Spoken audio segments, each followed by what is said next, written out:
We're going to talk about vulnerability management.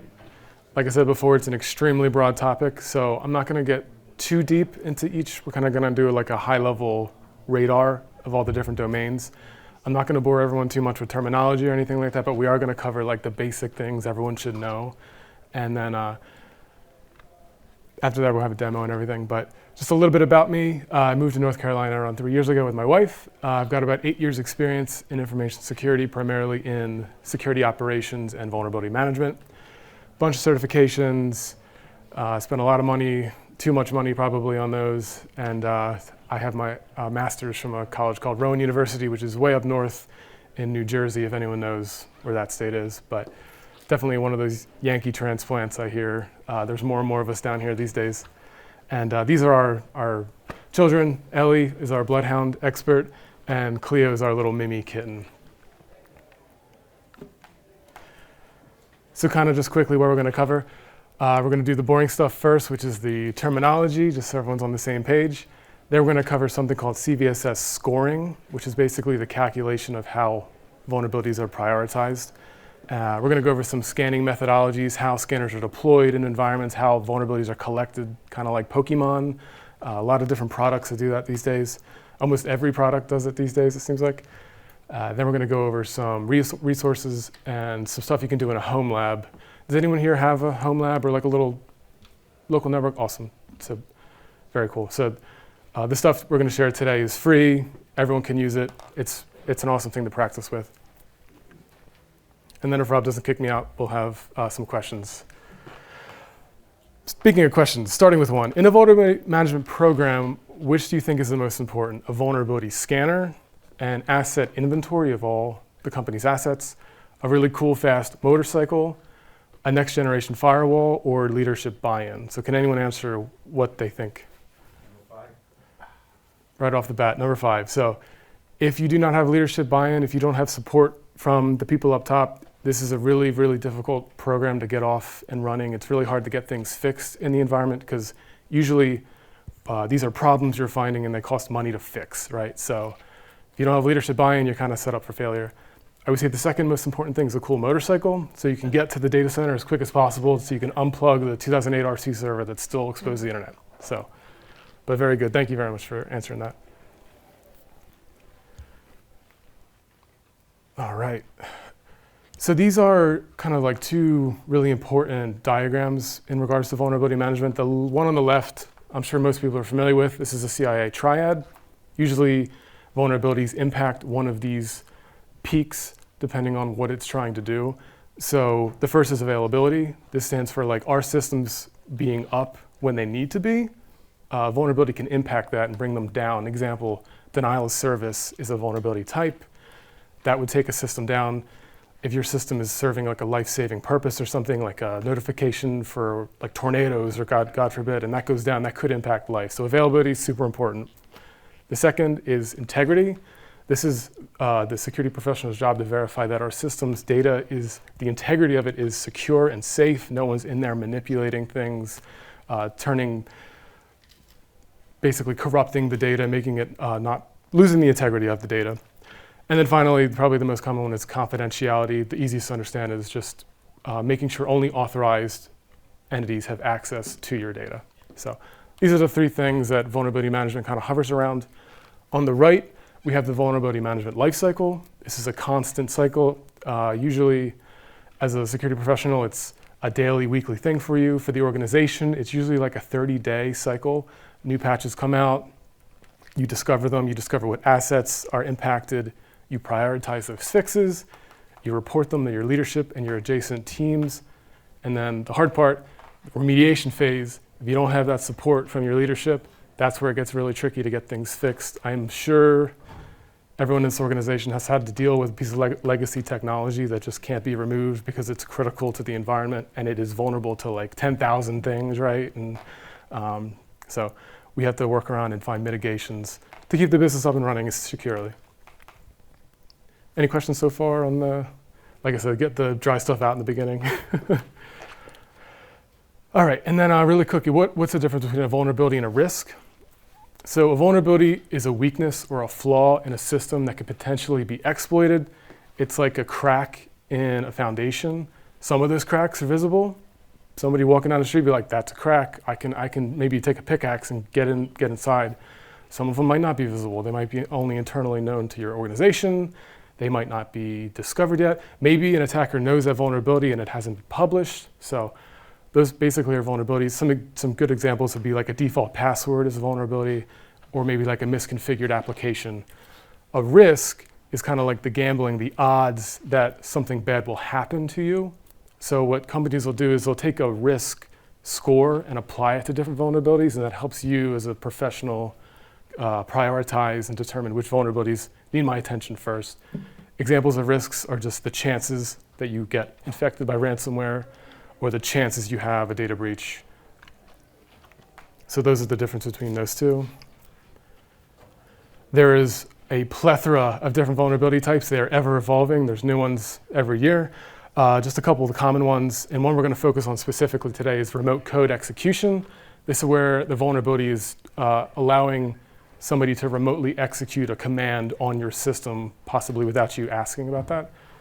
The second is privilege escalation. This is where maybe an attacker has a foothold in your organization, but they're just a regular user, or they have some sort of read role. The privilege escalation is where they want to upgrade to get admin, where they can maybe move laterally. Obviously, the crown jewels is having that domain admin privilege, so that's really where that goes. And then just one more quick one, the denial of service. This is where there's a flaw in the system that actually takes it down, so it's not available to people who need to use it. All right, now we're going to cover CVE and CVSS scoring. So does everyone here know what a CVE ID is? I've seen a lot of yeses. Okay, awesome. I gave this presentation to my wife last night, and she was like, I don't know what a CVE is after that. So I rewrote a bunch of the stuff to make sure. But basically, CVE stands for Common Vulnerabilities and Enumerations. It's basically just a big list, a database of everything published from vulnerabilities. A CVE ID is kind of like the social security number or the key identifier of a vulnerability. Each one is unique. A CVE is kind of like a crack in your castle's foundation. So the picture here below, these are the number of CVEs published every single year. And as you can see, there's kind of like an upward trend. And you might think like, oh my God, that's bad. Like there's more and more vulnerabilities out there. But in reality, it's actually probably good. That means we're detecting them quicker. They're being published. We're aware of them. CVE IDs are your best friend because you're aware of them. The worst ones are the 0 days that you don't even know are out there, you know. And then the second line, this is kind of just an example of like a denial of service published throughout the year, pretty level. So we're going to dig into one CVE ID in particular, and that was coin log4shell. I'm sure many of you in here are familiar with this. Maybe you were on phone calls a couple years ago, a lot of mad leadership trying to figure out what they're vulnerable to. This is kind of like a famous vulnerability. So if you ever look up a CVE, this is kind of the information you're going to be presented with. So I just wanted to run through that really quickly. So this particular vulnerability was assigned that identifier, CVE 2021 44228. It has lived with it throughout the years and it's been updated constantly as new findings have been found. This is a remote code execution vulnerability, which means that if taken advantage of, you could potentially remotely execute commands on a system that's impacted by this. It impacts a product called Log4j Core, which is a library in the Apache repertoire. And it's kind of sad because this particular library was responsible for logging, which is great because then you're basically, developers are encouraged to log and identify things. So this was taking advantage of that. Like I said, it was published in 2021. As you can see, it was updated this year in February. So these are kind of like, these CVE IDs are like a story. They're constantly changing. This particular vulnerability was exploited. There was a proof of concept. Anybody can go on the internet and find it and attempt to exploit it. And then finally, the CVSS score.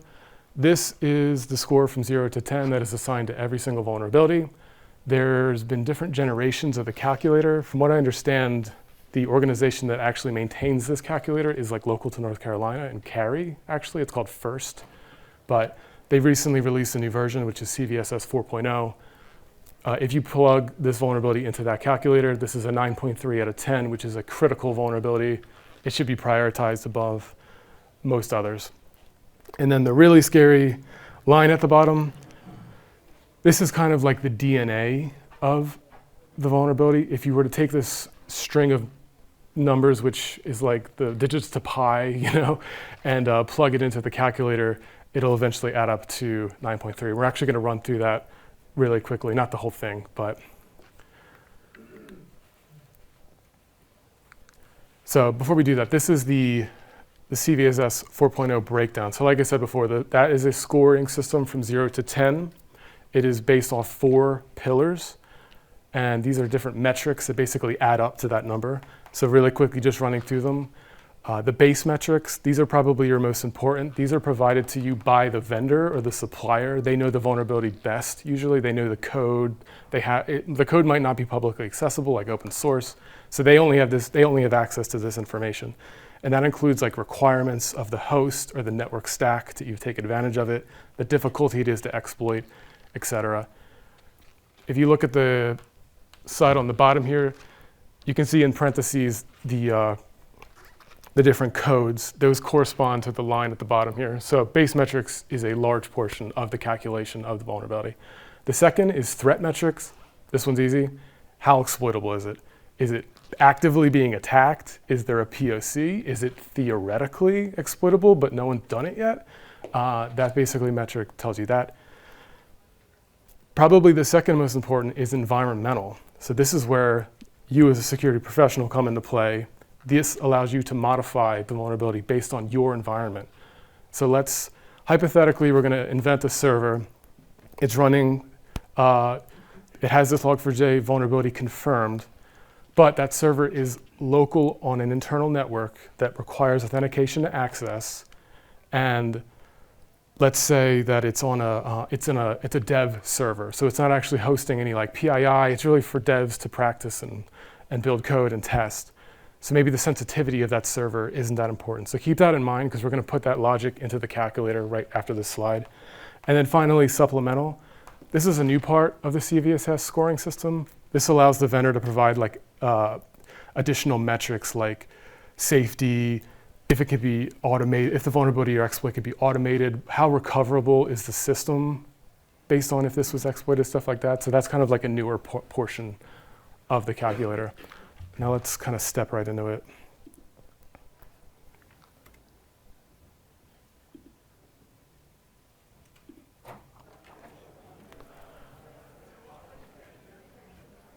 All right. Any questions so far on what we've covered? Everything good? You guys are going easy on me. I really appreciate it. I worked the full day today, so. All right, so that big string of scary letters, that is right here. As you can see, it's also in the URI up here. And basically, it tells this web application to assign these values based on the vulnerability. So this is the log4j, log4shell vulnerability plugged into the new calculator. As we can see, the metrics are already filled in. You typically won't touch this base metric, because this is part of the supplier's portion. But what I want to show you is what we can adjust. So the environmental section, this is where you have the power to determine, like, is this actually critical to my environment? Can I make changes? So as we said before, this vulnerability was discovered on an internal network that can only be accessed maybe over a VPN or somebody on-site authenticated. Basically, I can take that metric and say that is now an adjacent vulnerability. It cannot be attacked over the internet. There's now complexity to the attack pattern. We're also going to say that there's privileges required because they have to have an authenticated or maybe a trusted device on that network to access it. And then finally, we discussed that server was a dev server. So I'm not really concerned about the confidentiality, the integrity, or the availability if that gets compromised, because let's say they do pop that box and they have access to all the data on it. Well, it's just dummy and anonymized data. I'm not really concerned if that was to leak or get out. So that critical vulnerability is now a 5.1. So it's gone from a critical to a medium. As a professional, you'd be like, my scope should now be on maybe the 10s that are exposed, the critical ones that are actually able to be attacked. Now, that said, Log4Shell is still an absolutely terrible vulnerability, you should try to patch it wherever you can because it is a gap, but it might not be the one you should prioritize depending on your network. So that is a CVSS4 calculator. And let's jump back into it.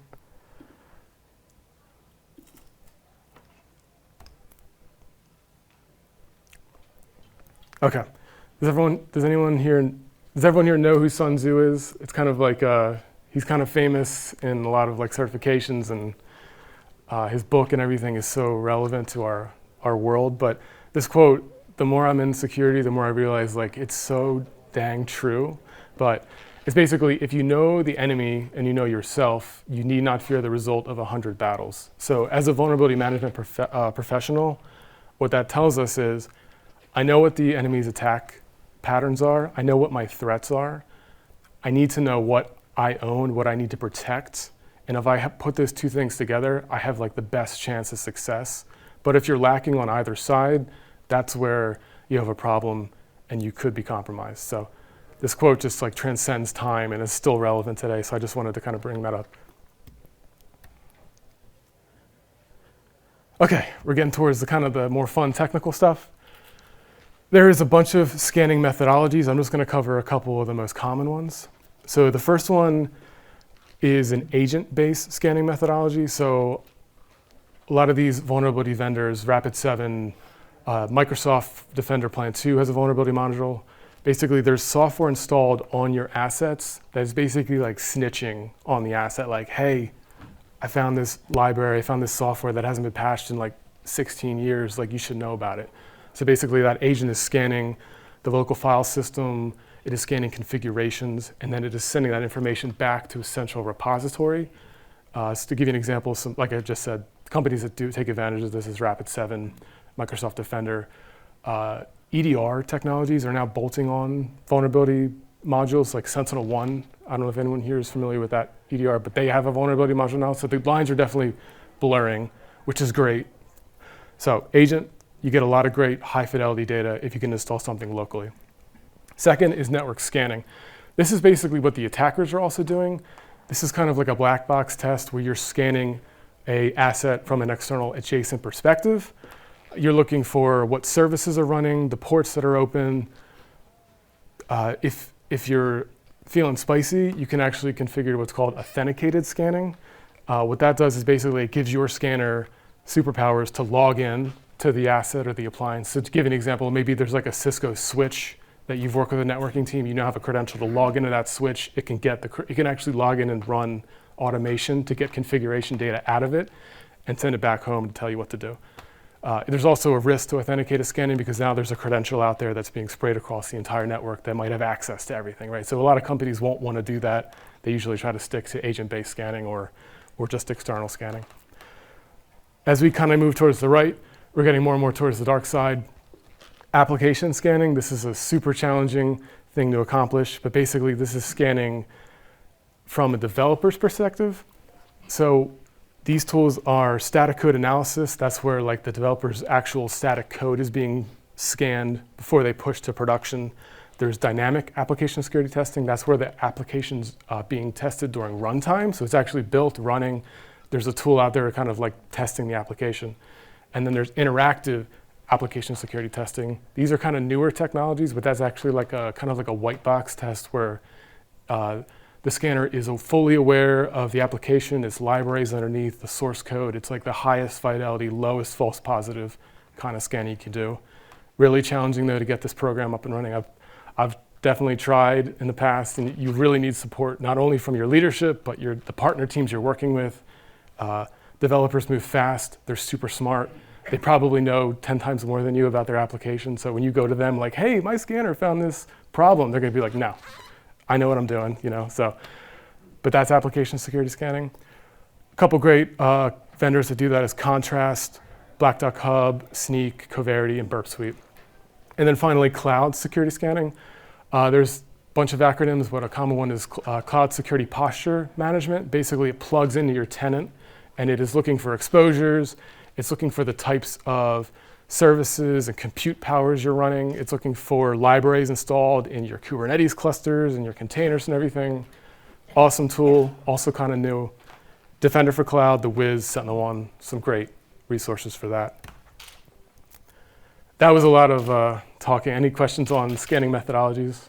You left off SCA for open source component analysis. Static code analysis, you're saying? No, source component analysis. That's where third-party libraries are pre-vetted. Yeah, that's a great point.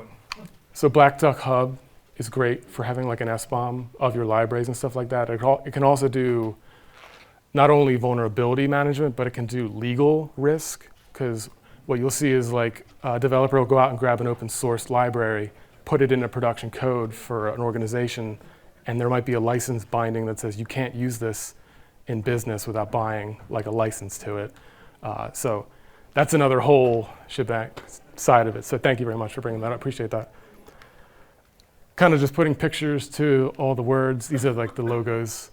You can also do great vulnerability management with Nmap, and that comes like packaged with a lot of ISOs you can download off the internet, like Kali and Parrot and stuff like that. All right, this is kind of a very basic diagram of how network scanning is done. So as we can see, we have our network scanner. It's on the local network. On the top, we have a credentialed scan. It's scanning a network appliance. Can anyone tell me why that might be a vulnerability in itself? It's got software in it. Yeah, unfortunately, yeah. It is using, yep, so it's actually using the default credential to scan, which we consider a vulnerability in itself, right? Which we don't want that. The second one is a port scan, so it's just basically spraying a server, all ports 0 through 65,500. Tell me what you're hosting. I'm going to do the best to footprint and enumerate what kind of services you're exposing. And then the bottom, this is an agent push. So this is a software installed on your laptops, your servers. It is taking all that telemetry data, pushing it to the cloud. To give an example, this is Rapid7's cloud collection point. So that data comes to the cloud, then you can run all your fancy reports and have visuals and everything. Okay, this is another super high level application security kind of pipeline, how it works there. So on the left here, we have a dev. He is writing code constantly, he or she. Let's say that she writes a piece of code that that isn't using parameterized queries, right? And there's a function that on the web app, somebody could put a value into and submit it to the server. That's a SQL injection vulnerability. So static code analysis now caught that. It's going to send it back to the dev and ask them to fix it before that code makes it to like the build server. So they fix it. They are parameterizing their queries. Everybody's happy. We get through the static code analysis. Next step is we're being built, and now the application is in runtime. That's where dynamic application security and interactive application security come in. At that point, if they find a vulnerability, typically the pipeline stops again, goes back to the dev, it gets fixed, and this cycle repeats ideally until no vulnerabilities are found. Unfortunately, that's not as easy as it sounds. A dev might go grab a DLL and make a change to it and then push down this pipeline, but there was a vulnerability hiding in it for them. And now they're kind of like on the hook, like crap, this is legacy code that I just touched and now there's a vulnerability. So there's always like red tape.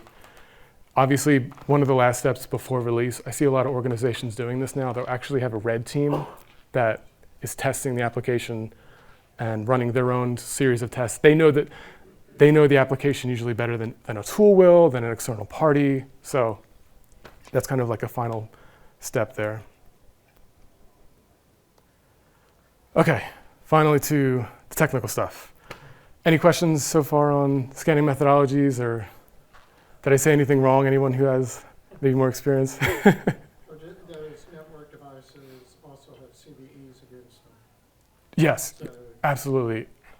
yeah, that's why you care about them, is because if you're running your network, you could easily wake up one morning and get a CVE that's high-risk CVE.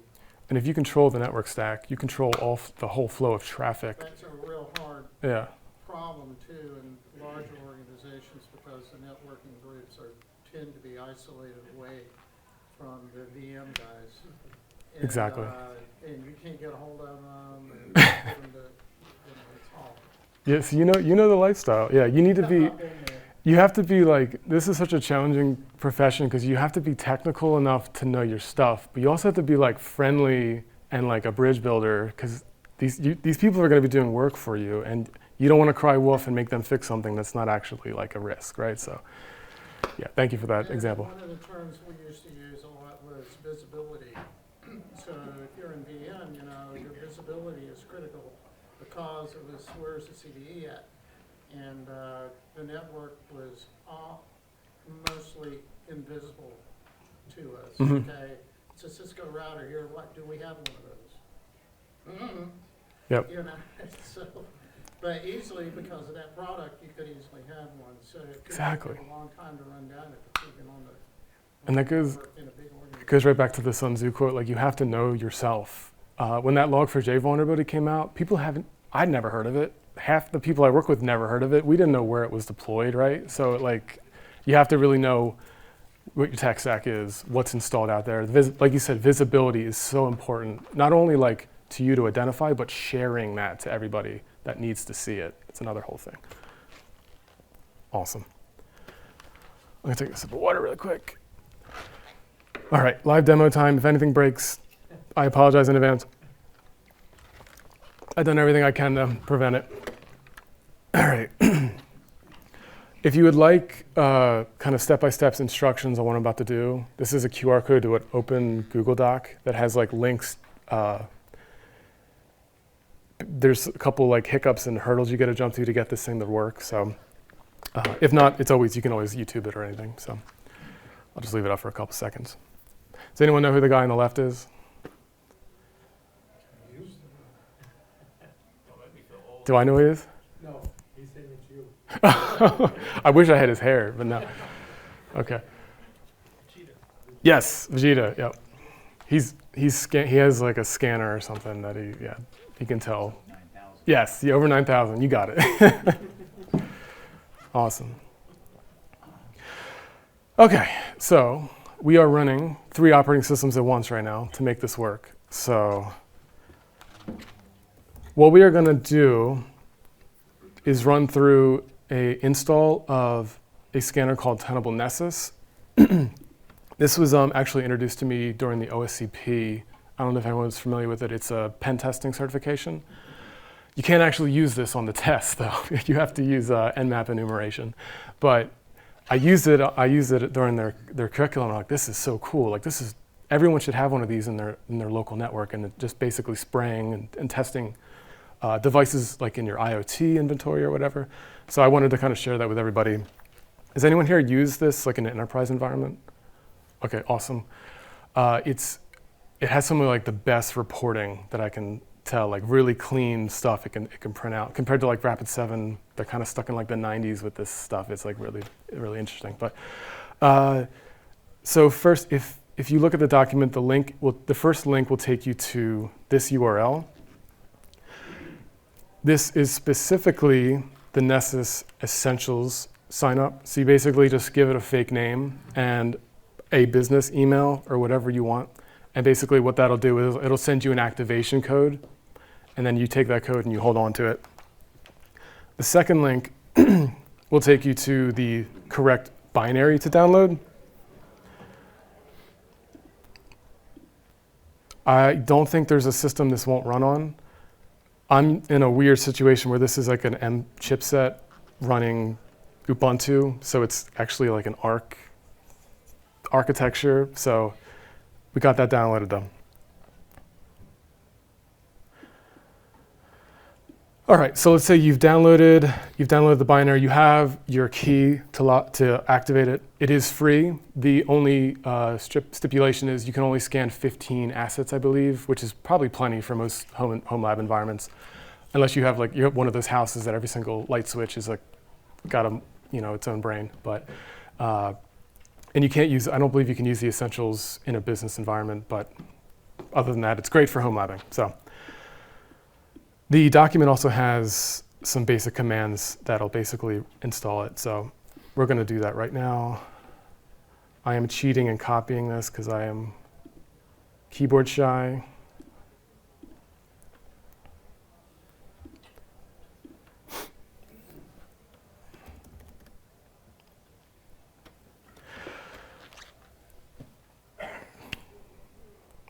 All right, it's installed. You're good to go now. Isn't that easy? So the way this works, you install this service, and then it's running on this IP address. Does anyone know what that IP address is? Yes. All right. Got some networking gurus in here.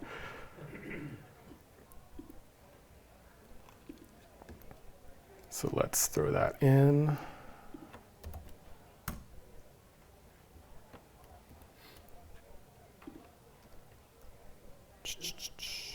Live demos, everybody.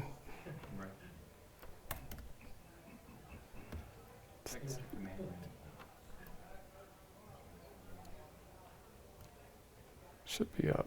You need to bin system control start SSD. Did I skip that step? Thank you. I told you. This is why I wrote this cheat sheet, so I wouldn't embarrass myself. But now I'm embarrassed myself. All right.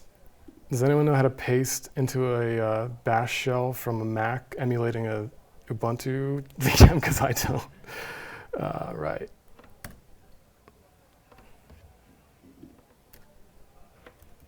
We got something though, right? Just gonna copy this again. Okay. So normally you wouldn't do this, and I just messed it up. Accept the risk and continue. Okay. So if you got to this far, basically the service is up and running, it's available to you. When you create that Nessus account, you'll use that to get the activation code. I'm going to show you what that looks like really quick.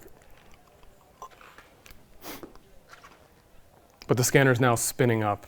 Okay, cool. So this is where that document will help you kind of get through some of the hiccups. So what you're going to do is click continue, and then you're going to do register for Nessus Essentials. Skip, and then you're going to put that activation code in here. But when you get that email and if you copy the code out of it, there is a blank space in the HTML for some reason. So if your code fails, to kill the first character, and then you'll be good to go. So that is the Nessus Essentials install. Once you do that, it is then going to start to download plugins, and that can take up to half an hour. So I didn't want to make everyone wait for that. So I've got a second VM that's running the engine right now, and it's good to go. Also, out of respect for the facility and everything, we're not going to do any network scanning because the team that's responsible for this network, I don't want them to have alarms popping off or anything like that. You don't want to point this towards anything you do not own also. So don't pick a random website and say, I'm going to scan it. There's plenty of ethical sources out there to do this yourself. Always, hack yourself first. So when it gets installed, when the plugins are downloaded, you're going to see this screen. I've created a demo environment, but if you click this scans here, you'll basically be prompted to create a new scan. This is why I love this tool. It's just like very aesthetically pleasing, and everything's organized like very nicely. You can do a ping sweep from this. You can do different types of, like this is the credential scans we talked about. We're going to do just a basic network scan. So this is where you would name the scan, and then you can put your targets in here. You can use FQDN. You can do a single IP address. You can use CIDR, so you can give it like a /24. It'll basically iterate through all of those. You can set this on a schedule.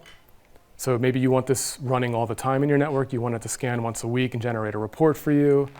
And then you can set like notifications up if you hook up a SMTP server. But for the purpose of the demo, I've already run a scan. I just want to show everyone what it looks like.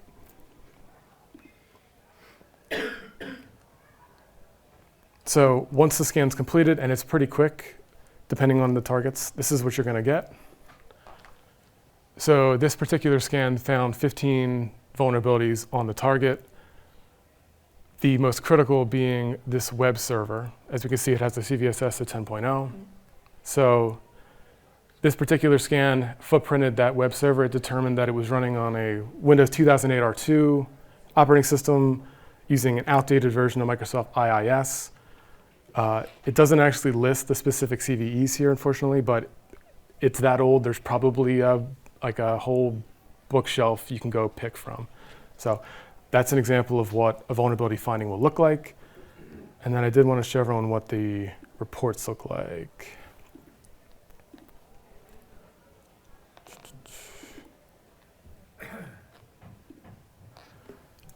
So this is your fancy report. And then it basically just outlines every single vulnerability it finds on that host, what you should prioritize as a security professional, a little synopsis about it. And that's basically how to set up your own home scanner, start to scan yourself. And I think we still have a little bit of time. I have a couple more slides just for more kind of like free resources I think everyone should use. Any questions about how to set up a Nessus scanner in your home environment? Awesome. Okay, so the more time you spend in vulnerability management, the more you realize like the more information, the better, basically. So the most source of information you can have, the more set up for success you're going to be. If you go to like the MITRE website or the NIST website and you look up a vulnerability, you're going to get presented with just like a table, and it's kind of like hard to enrich and understand what's going on. So these are sources that kind of like help you understand what the risk actually is. So the first one's OpenCVE. Everyone on a security team, or even in your home network, this is a great subscription. It's basically a free resource. You log in, you subscribe to certain vendors' applications, and what this service does is it sends you notifications every other day saying like, hey, this vulnerability is new, this vulnerability is updated. This will keep you like up to date before your boss hears about it in the news. So OpenCVE, your best friend. Feedly, this is a news aggregator. What we can do here is basically sign up for different news sources. What you'll find out is the news is quicker than the scanners sometimes. So you'll see something in the news like new VMware ESXi vulnerability, but your scanner hasn't updated the logic yet. It could take a couple days, so you don't know if you're actually vulnerable. Sometimes it's best to just follow the news and be like, okay, VMware is vulnerable. This version of VMware is vulnerable. I know I have that version. Like, obviously that cluster shouldn't be exposed to the internet, but you might need to take mitigating actions before your scanner is up to date. So Feedly, great way to get the best news sources you want. Shodan, this is a service that's kind of like scanning the internet constantly. You can throw an IP address in there, a domain name. It'll give you information of like what it sees from an external perspective. So kind of like double checking yourself. Wapalyzer, this is an awesome plugin. When you navigate to a website, this plugin reads all the technologies on it. You can use this in a pen testing scenario to possibly identify like vulnerable technologies that the website's running, but as a vulnerability analyst, it can be used to like double check your scanner, because you can be like, hey, my scanner's detecting this version of WordPress. You log in, you check, you go to the site, you open Wapalyzer, it's like, yep, it is running that version. I've got my, basically my back been covered. Wuzza, anyone here familiar with Wuzza? I knew Mark would be. This thing is awesome. Everyone should have a Wuzza SIM in their environment. It's an open source XDR platform. So it runs on a web server like this. It spits out little agents you can install on your gaming PC, your VMs in your environment, whatever you need to. And there's actually a vulnerability module now on those agents, so they can do the agent push to the Wuzza server. It's just like, it's super cool to mess with. SIM technology is hard to like get your hands on because it takes like the most powerful technology to run it, and you need log sources and all this stuff to run queries and everything. Wuzza's a great way to get started. Splunk also has like an offering kind of like this, but I think it like expires in like 90 days after you initialize it, so you kind of like have to rebuild it, which kind of sucks, but Wuzza's awesome. CVE details, another enrichment source. Take the vulnerability CVE ID we talked about, throw it in this search. It'll give you reference information, news articles, vulnerable versions of the software. It's awesome. And then CISA-KEV, everyone should be subscribed to this. This is a government agency that just basically updates a list of known exploitable vulnerabilities.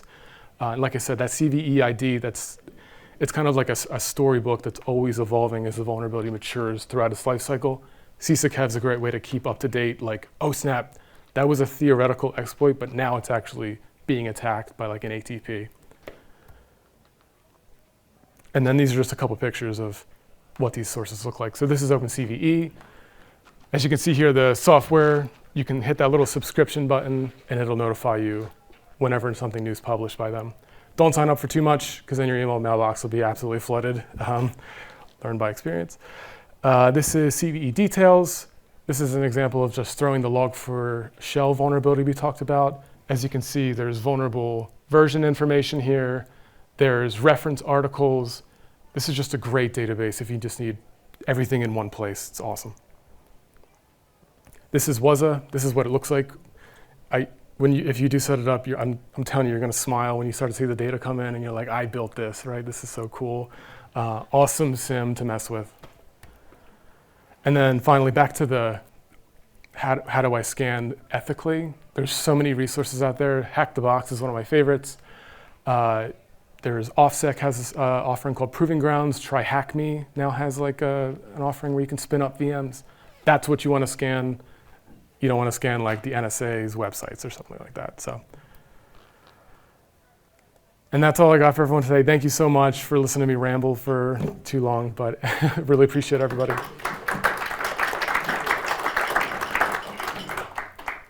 Any last minute questions or comments? Is that your dog?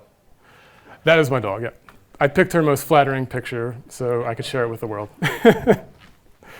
Awesome. Just a quick question. Absolutely. Okay, if you build this at home, you're scanning at home, but you have your work computers on there, of course they use VPNs. Are there any issues to be aware of in that scenario? It's a good question. If you're not credentially scanning your work computer, you're fine. Yeah, you're depending on how they're ingesting like network traffic, they could be alerted based on like scanning. I know I was hunting one down today, but yeah, usually it's not an issue. And these scanners usually they're just identifying risk. They're not like actually like logging in and exploiting it, so it's not usually going to break anything. But yeah, you still want to be careful. So great point. I'll add to that. For network scanners, he's right. For web application testing, he's not right. I work in that field and I had a coworker doing some from home, and we send live exploits against live web servers, and he was testing a legitimate server out on the cloud, and his ISP shut him down because they saw a massive spike of malicious traffic coming out of his box. So, you know, he had a fun conversation with their security team, and then they flagged his IP as being safe. Yeah, once you leave your network, that's where it gets messy. So